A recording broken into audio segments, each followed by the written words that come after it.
Well, hello everyone, and welcome back to Final Fantasy XIV on PlayFrame. Now that we have completed the 3.3 patch story, I think it is a perfect day for a bit of reflection.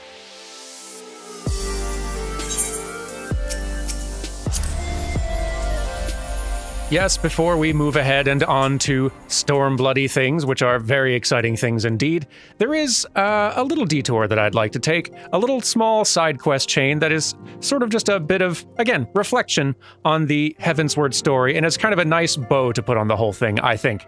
So I thought, why don't we do that today? And it might be a bit of reading, so I'm going to drink a little bit of tea in advance. There we are. Very good. Love that emote. And some also literal in-game tea. Better double up just in case. But now that we're all cozy, we need to talk to who is it? You, I believe. The paths we walk. Deep in thought, the House Fortin manservant reflects upon a day not so very long ago. 'Twas bitterly cold when you first came to our city, when I stood waiting for you before the Ark of the Worthy. To think that was where it all began. How much has changed since that day. Forgive me. Of late I've been studying the works of a Balladian poet king who wrote, "To ye who ask of things to come, give thought to what is past and gone." So rarely have we the luxury to reflect on the choices we've made, on how they've shaped our lives and the lives of others. Even I, a mere steward whose deeds would not merit a footnote in the annals of history, can see the value in this.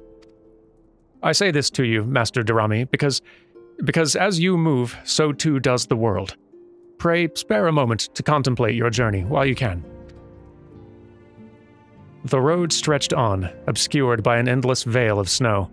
Somewhere in the white beyond stood the great iron gates, and on the other side a humble manservant who awaited the coming of 3 travelers. Good advice. Let's take it. Back at the Jeweled Crozier, which is, I think, how you say it. I'm almost sure. Character growth. A warm welcome to you, Master Darami. To what do I owe the pleasure? Retracing your steps from those first days in Ishgard. I see. Well, no one could begrudge you for indulging in a little nostalgia. I'm reminded how much I owe to you and yours. Lest you forget, foreign merchants were subject to a frankly unreasonable level of scrutiny until relatively recently. Not so now, however. Now, goods from every corner of Eorzea flow into our markets, and that, my friend, is change we can all appreciate. Merchants of all nations speak a common tongue, and its words are coin. Needless to say, there is little profit to be had in prejudice, especially against those who have received the patronage of a count. Thus, when the wards of House Fortin arrived, she was glad to make their acquaintance. It's a fun little bit of reminiscing. Our next stop, I believe, is the Forgotten Knight. Here we are, and still here, as always. And you, of course.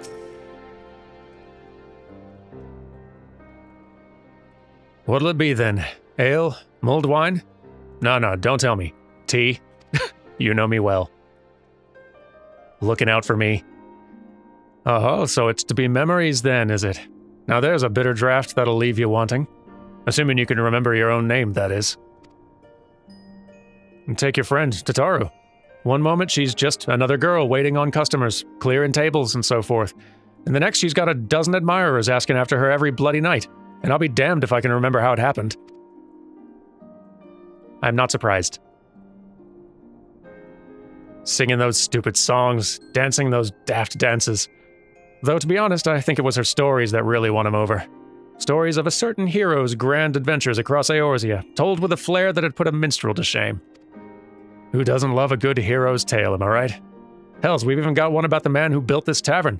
Was one of the founding fathers of Ishgard, or so it goes. Now, as the Enchiridion told it, besides Haldreth, the only knights who survived the battle with Nidhogg were the founders of the High Houses. Of course, these days we all know better than to put too much stock in the words of the church, huh? But there's more to our tale than just words. There's a sword, too. One which has been passed down from proprietor to proprietor since before anyone can remember. She's a rusty old bugger, but if you look closely at her handle, you can just make out an inscription. Brothers brave and true, live well, forgotten and content. a man who forsook wealth and fame and chose the life of a humble tavern keeper. It's just a tale, of course, albeit a good one. As for the truth, who can say, friend? Who can say? He knew everyone's story, though he would never share his own. An optimist, he wanted to believe in the best in people. Sometimes that faith would be rewarded, other times betrayed, but he would listen regardless, and he would hope. What a great quest chain idea. Not just for sort of remembering what all you've been doing over the last dozens of hours. Maybe longer. Depending on how quickly you play through main stories in these things. But also just to see what's changed. And kind of get some fresh perspective on all that stuff that you did earlier. It's really cool. We're gonna go to Cloudtop now. Ah, beautiful blue skies. Poetically fitting, I say. Lanyette, I'm here to see you.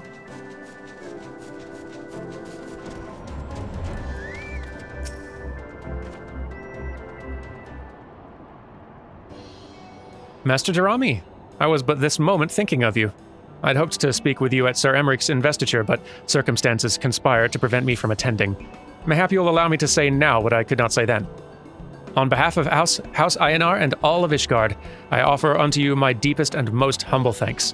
You risked your life to stand against our sworn enemy, and freed us from a millennium of torment.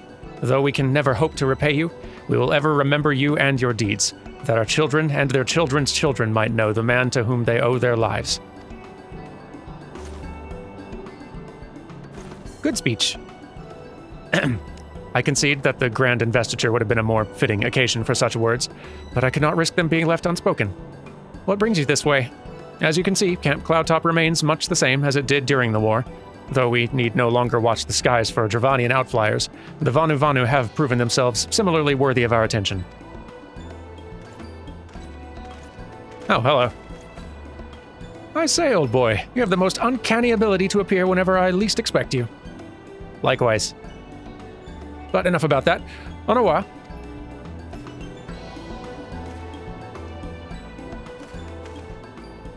Yes, my lord. Ahem. Lady Lanyette, I am pleased to report that we succeeded in infiltrating Vundu territory, and there observed the beastmen harvesting crystals at several different sites. Based on the volume of crystals acquired during our period of surveillance, I have prepared an estimate of how much time I believe it will take the Vundu to gather sufficient crystals for another summoning. I have also taken the liberty of drafting several proposals outlining how the Rose Knights might prevent such an eventuality, such as raiding these sites and securing their stores, as well as a detailed assessment of the risks involved should you choose to proceed. Ahem. Wow, good work. By the Fury. I gathered you were clever, but I was not aware that you were capable of this. With respect, you are wasted on your master. Hard-working, full of potential? I think there's a place for you here with the Rose Knights, if you would have it. That you would even consider taking me into your service is a tremendous honor, my lady, and were I free to do so, I should gladly accept, but I am pledged to another, as you well know. Regrettable, but understandable. I take comfort in the fact that a youth of your talent and character will never want for opportunities.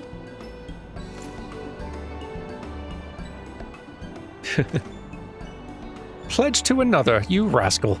I thought I saw you whispering in young Saulette's ear the other day. You certainly wasted no time wooing our newest maid. There'll be no secrets between us. You must tell me everything. Where you've been sneaking off to together, what adventures you've been having, every little detail. Don't you dare leave anything out.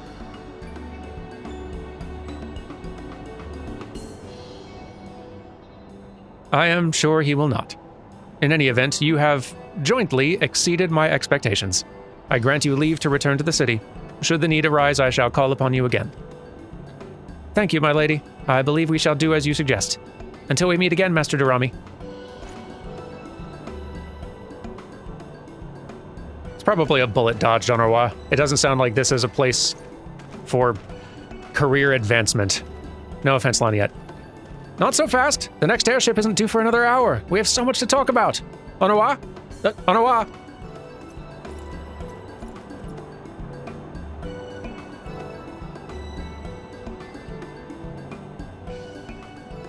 For all the lady's disdain, it was an old, familiar dance. To her, Lord Emmanuel would always be the boy fumbling for a compliment. And perhaps there was a comfort in that, a memory of home on the bleak frontier. What's our next stop? Oh, Falcon's Nest. Much more down to earth and snowy. Here we are. Redwald, hello.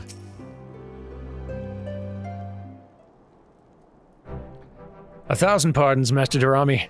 Had I known you were planning to pay us a visit, I would have seen that you received a proper reception. A feast, perhaps. Or at least a formal welcome with the men in full dress.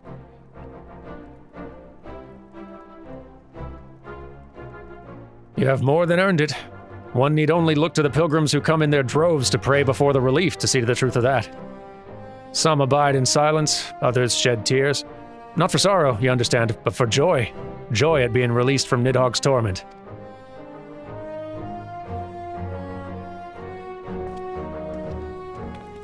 Ah, the other one. Sir Redwald, the shipment's been unloaded and the quartermaster confirms that all supplies are accounted for. Master Durrami, are you here on official business? Nah, reminiscing. A journey to remember and reflect. Aye, much has changed since first we came here together, since I abandoned you to follow the heretic's trail alone. Come, my lord, mayhap you recall the survivor whom you carried back to Falcon's Nest that day? Well, his wife but recently gave birth to their first child. Is that so? Well, well. Mayhap I should pay him a visit. Though he would doubtless be honored, my lord, you need not put yourself to such trouble. Your responsibilities as Count surely leave little enough time as it is. Think not on that. I am still me, and you're still you. Whatever our respective titles, I would speak to you as a friend.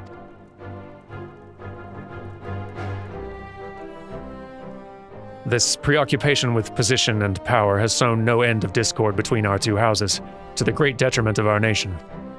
It is especially galling when one considers that much of what we have achieved was by virtue of our blood and not our character. So call me Count, if you must, but know that I take no pride in it. Mayhap one day when I have earned it, I will, but not today.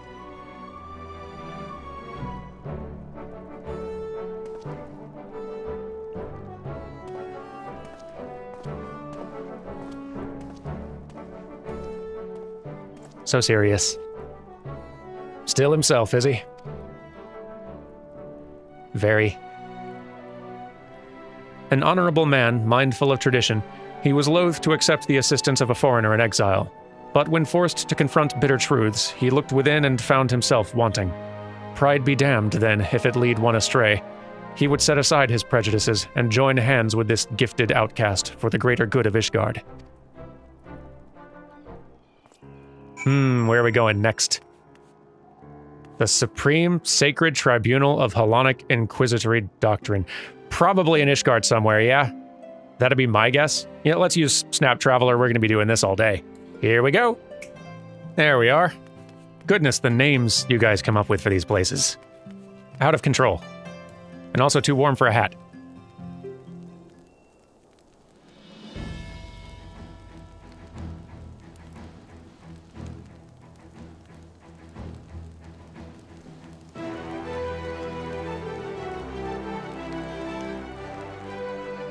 Two foreign heretics against two knights of the Heavensward. Under the watchful gaze of the Fury, they would fight, and the winner's claims would be proven true. It was the opening gambit of a greater game whose stakes would remain unknown for some time.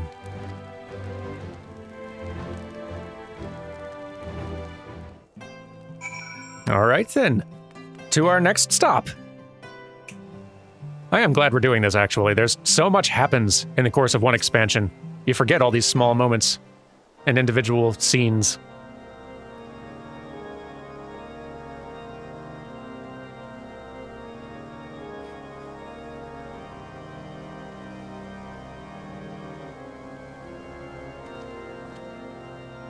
You are Master Durrami, if I am not mistaken. We have met, though I'm sure you do not remember. 'Twas a seeming lifetime ago when you answered the Archbishop's summons. I often come here to reflect upon all that has come to pass, and when I saw you gazing at the Holy Vault, I thought perhaps that you had too. You turned our world upside down. Everything we held dear. For change. For the truth. They say it had to be done, that his grace sought godhood. If so, then perhaps it was the Fury's will that you prevail. But to say it, to believe it. I know that no man is without sin, but he was pious and humble, wholly devoted to the church and to his people. I knew him, sir, and he was a good man. Whatever else he may have been, I will remember him as a good man.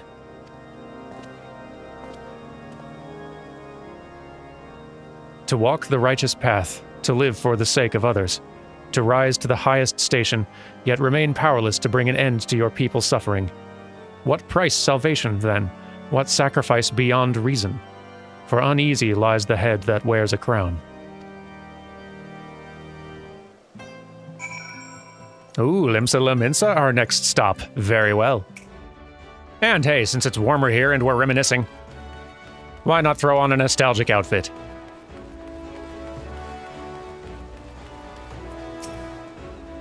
Derman, this is most unexpected. Do you have business with the Admiral?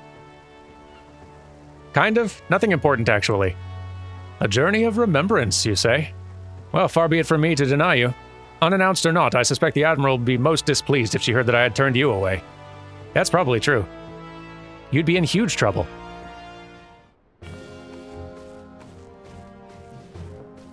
Hello.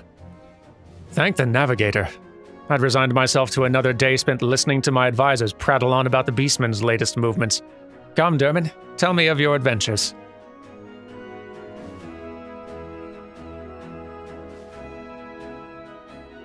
The Ishgardians sail in uncharted waters. Though I hope these new reforms of theirs meet with no resistance, it would not be the first grand voyage to run afoul of reefs ere it properly began. But with Sir Emmerich at the helm, they may yet chart a course for generations to follow. Which is not to say our own doesn't need correcting. The Alliance has grown complacent. The bloody nose you gave us at the melee showed me that. Nor have I forgotten the lessons of the banquet. Rest assured, we will root out any further turncoats before the dagger's at our back. You have my word on that, and Lady Yugari's besides.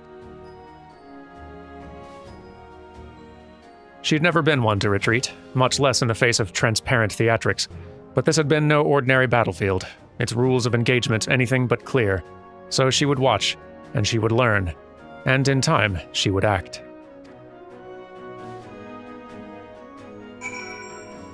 What a neat way to, like, frame all of this, too. Just a clever idea for a quest chain.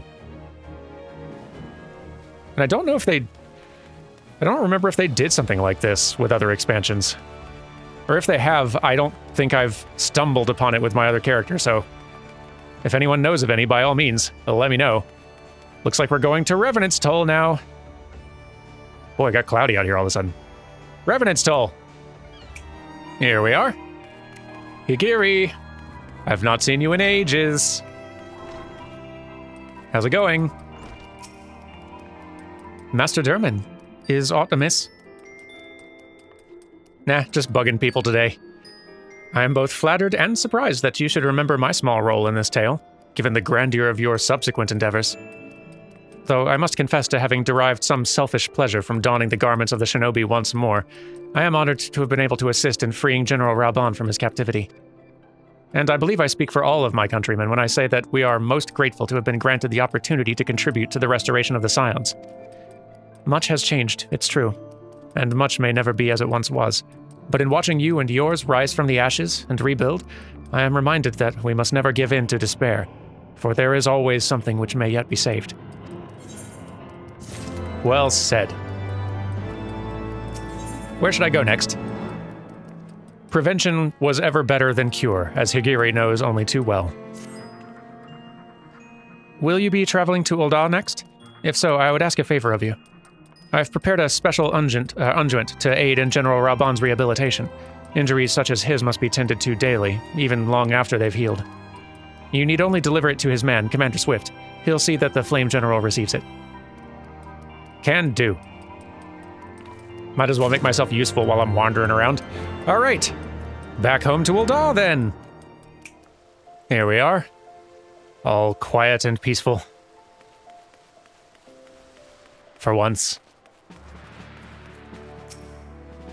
Greetings, Lieutenant Durami. What is it that you have there? Well, I have got me a Doman unguent, containing a variety of ground herbs and natural oils. The recipe for this traditional medicine's been passed down for generations.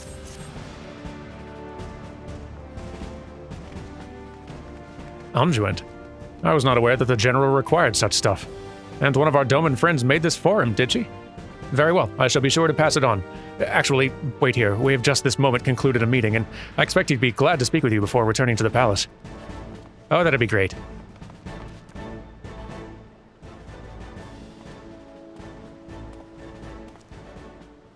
So, Commander Swift tells me you came all this way to deliver an unguent. Daily, she says. Huh. Well, mayhap it is best to be prudent. The gods alone know why you agreed to deliver it for her, though. Unless you mean to favor me with that rematch I requested.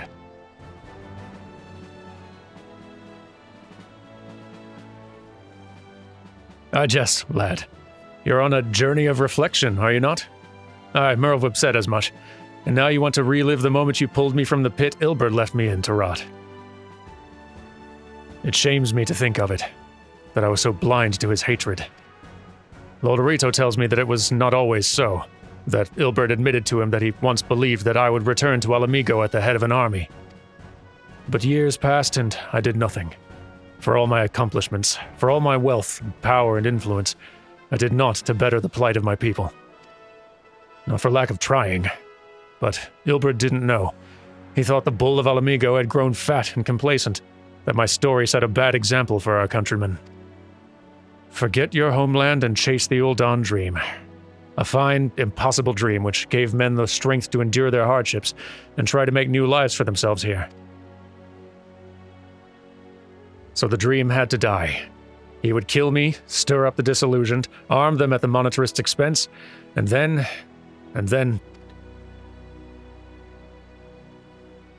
Forgive me. The Scions paid the price of my failings.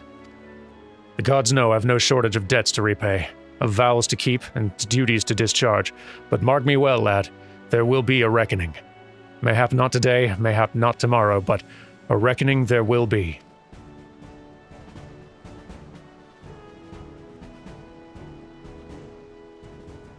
Good to see you.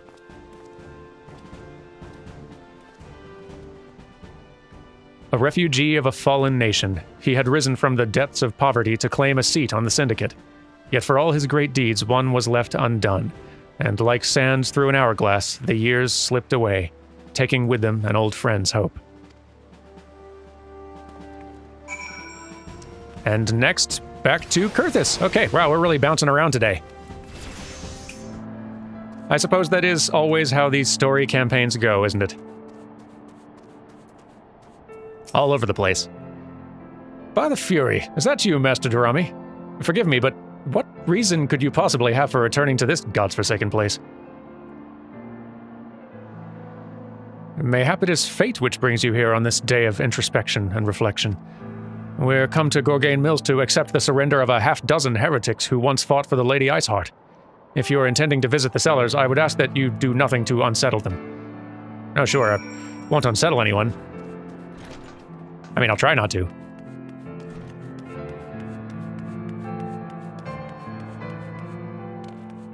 Hello? How goes? Sorry about all the thwackings along the way. Wait, I know you. You were at the amphitheater with the Dragon Slayer. I suppose we owe you an apology. When you came to us seeking to parley, we were sure it was a scheme to lure out Our Lady. We were sure about a lot of things. When she first shared her revelation, when she told us that she was not Saint Shiva reborn, we assumed it was a test. For had we not prayed for salvation? Had she not descended to deliver us from evil? She replied that our prayers were but fuel for a fever dream, a construct born of desperation and denial. She was no savior, she said. But when we marched upon Ishgard, regardless, she pulled us from the brink of oblivion and implored us to find another way. And here we are, ready to lay down our arms at last. It's time. She considered you a friend. Had things been different, mayhap we could have been friends too. Farewell. Yeah, good luck to you, bunch. Forsaken by gods and men, they found salvation in a revelation. They would take up arms against their own kind to set ancient wrongs to right, cut out Ishgard's festering heart, and the war would be over. This they knew, believed with all their being, until their savior told them their efforts would be for naught. Yeah, I'm not really sure what kind of welcome y'all are going to be going home to.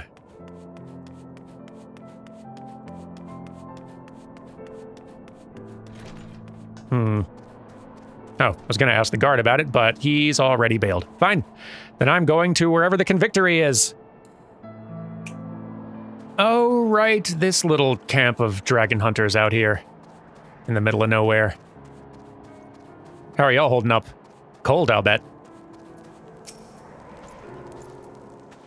Well, if it isn't the great warrior of light himself, he who slew the dread worm Nidhogg, bringing an end to 1,000 years of war and my very livelihood. Oh, sorry. Well, go on then. Strike me down and finish the job. Stab me right in the heart. I'll even lend you my spear if you like. After all, I won't be bloody needing it. I'm taking this very hard. Tell me true, for a moment I had you fooled. Ah, ye gods, as if I could hate the man who rid us of Nidhogg. Oh, and lest you worry, that business about me losing my livelihood couldn't have been further from the truth. In point of fact, peace is proving surprisingly lucrative. As our nation's ties with Hraesvelgur's brood have grown stronger, and our interests in Travania have begun to expand, we've seen a marked increase in the number of travelers on the road. Needless to say, said travelers require protection, which we're only too happy to provide. Granted, such work will not earn you a lordship like slaying a dragon might, but it pays well, and is far less prone to end in incineration, which seems a reasonable enough compromise, all things considered. As long as there are wars to fight, there will be those who take up arms not out of hatred or even a sense of duty, but for want of better employment. When presented with an alternative, such individuals may gladly trade their swords for scythes, or, failing that, pledge them to a more worthy cause. Indeed so. I guess we're heading to Tailfeather now, kind of retracing the steps we took with Alphino, Isel, and Estinian back in the day. Let's go. Here we are. I believe we'll be talking to Marchamp. Yes, you. Something the matter, son? Nath giving you trouble? A journey of remembrance, huh?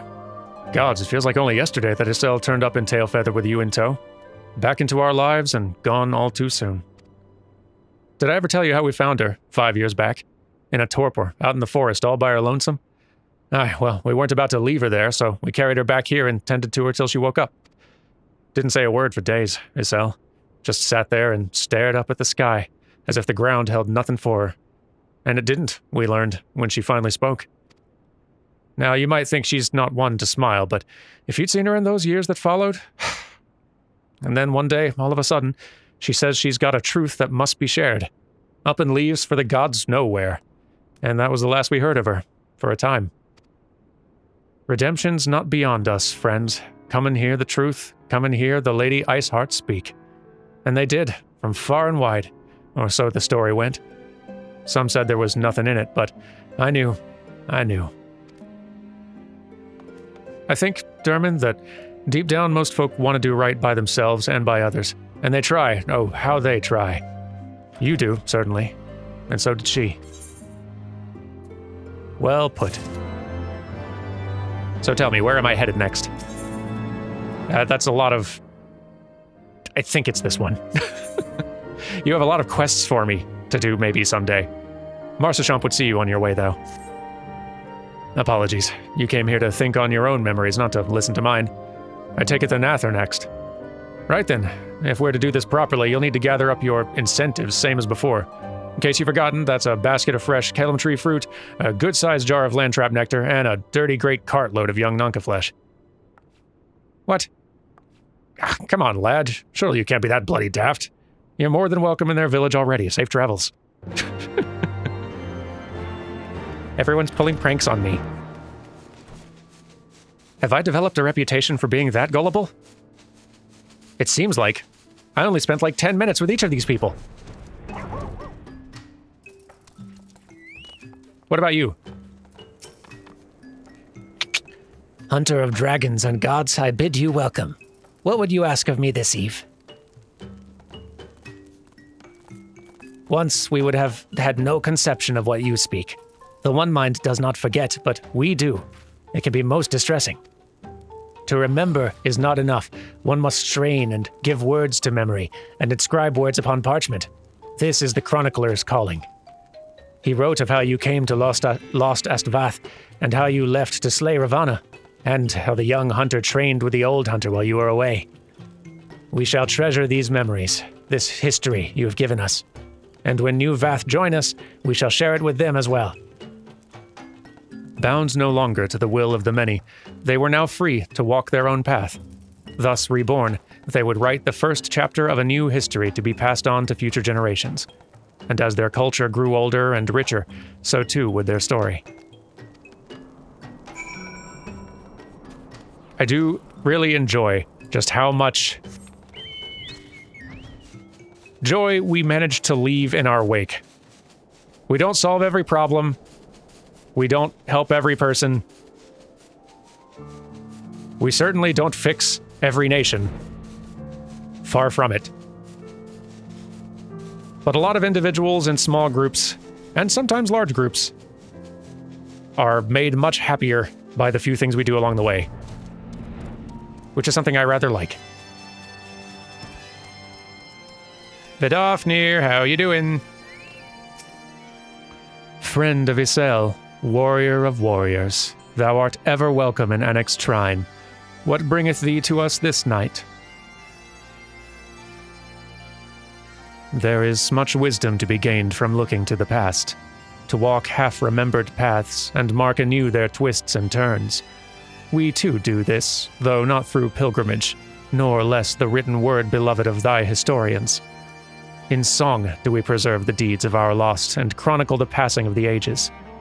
Naught hath greater power to stir our hearts. 'Twas a dirge of profoundest sadness that roused Nidhogg's brood to action, a dirge which soundeth no more. Now a new song rises to fill the void, one of hope rekindled, of war's end and peace's rebirth. I shall sing of thee and Isel ever after, that all may know and remember. In the chorus the fallen could rise once more, for none are dead whose names yet echo in the heavens, and the song would not end until the last voice fell silent. Heroes and villains, sinners and saints, all would live again. This is a good question. Oh, we're gonna go see the Mughals now. Hooray. There's no way they don't attempt to give me chores while I'm here. There's simply no way. Really love your throne, by the way.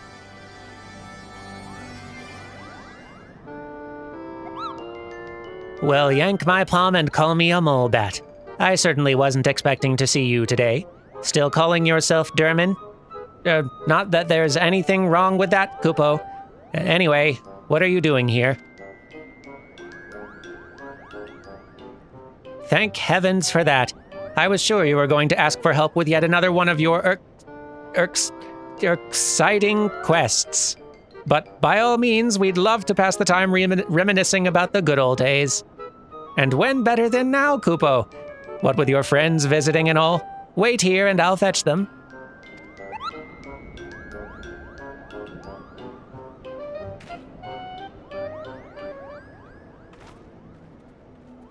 Oh, goodness.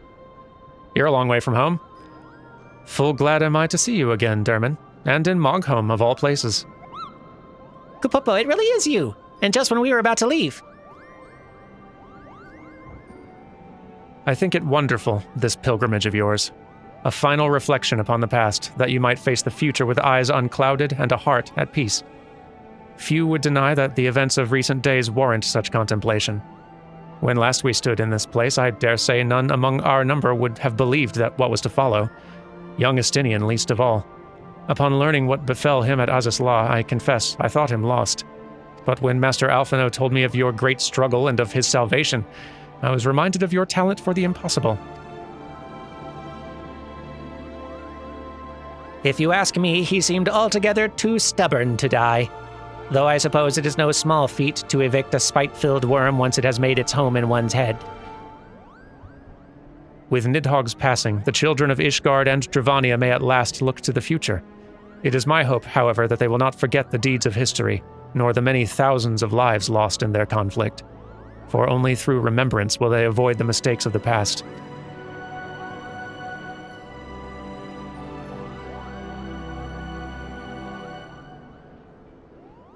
We thank you again for your hospitality, Chieftain Moglin, and pray that you will one day allow us to extend you the same courtesy. I wish you well on your journey, Derman. May you ever walk in the light of the crystal.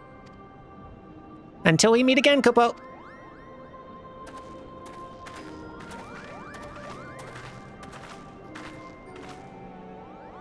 Even in the farthest reaches of distant, dangerous lands, one may chance upon a friendly face. Though given to mischief and largely unconcerned by the troubles of the outside world, they came to understand Ishgard's plight and agreed to lend their aid. Eventually, that is. They did have some trials/chores for us. Exciting chores. Where are we going now? Zenith! Ah, hooray. Right, the thing that I do. There we go. Ah, our campsite.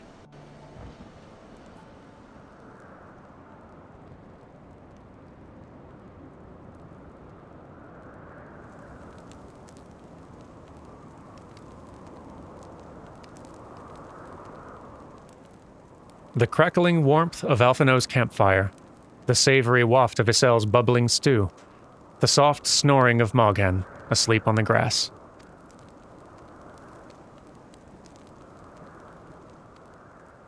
A cold wind blew that night as well, and on the morrow they mounted the steps and blew the horn. But having climbed to the summit with hope in their hearts, they descended dejected, weighed down by truths too grim to contemplate.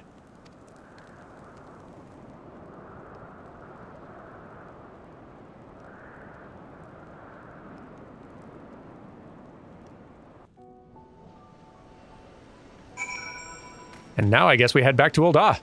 Very well. Here we are.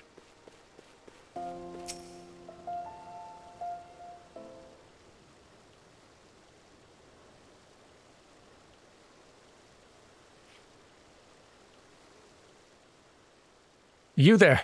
Over here, quickly. Who is this? Oh. Wrong voice, my bad. Hehehe. I should have known you would see through my disguise. After all, you have seen it before.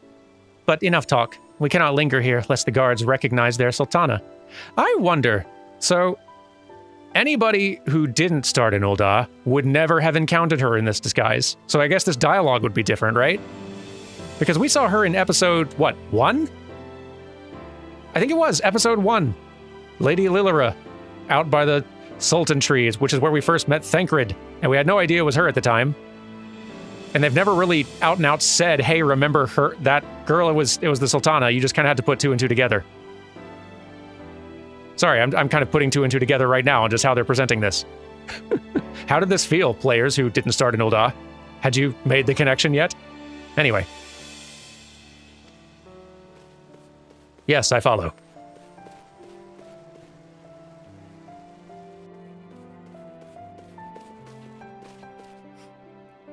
As you may have deduced, I was taking the air outside the palace when I saw you standing there, staring off into space. Have you something on your mind?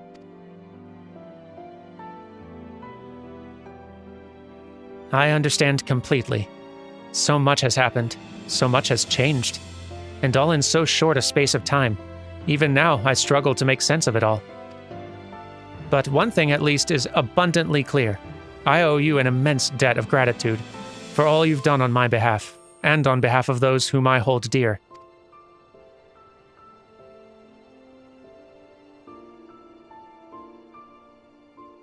After I awoke, Papashan told me everything. It was a lot to take in, but nothing could prepare me for what Lord Lolorito had to say. That ruthless, manipulative swine came before me and expressed regret for what had come to pass, and thinking to make amends, offered all of Telegi Adelegi's assets, as well as half of his own personal fortune, to the crown. And I accepted. Long did I debate how best to use this wealth. There's no end to the troubles facing our nation, and no shortage of worthwhile causes. Yet none among our people have suffered more than the refugees, and it is they who shall be first to receive aid and succor. There is also the matter of the terrible wrongs committed against you and yours, for which I am in large part responsible. Nay, do not protest, it is the truth. Accordingly, I've set aside monies to aid in the Scion's rebuilding, if you would have them.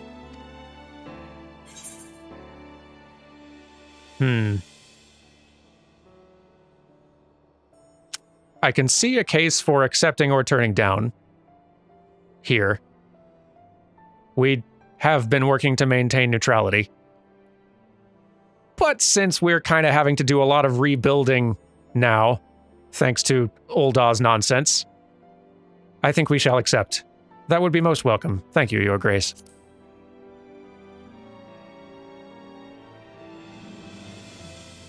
Pray do not thank me, not after all you have suffered. And know that I do not think to atone for my mistakes with money. It is but a tool which I would see put to good use. Oh, listen to me. So much for enjoying a moment's respite outside the palace walls. It rather seems as if I have brought my responsibilities with me. I suppose I should return.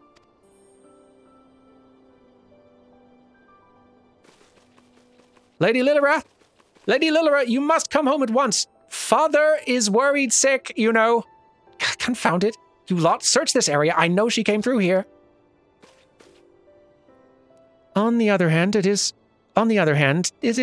essential that a ruler... sorry, I keep on stumbling over "it is," thinking I said them backwards, and I'm not. So... okay.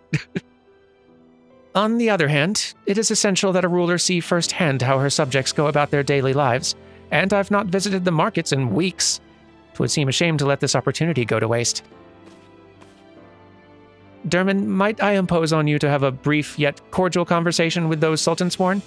I leave the choice of subject matter up to you. Take care. You go bail. I'll cover.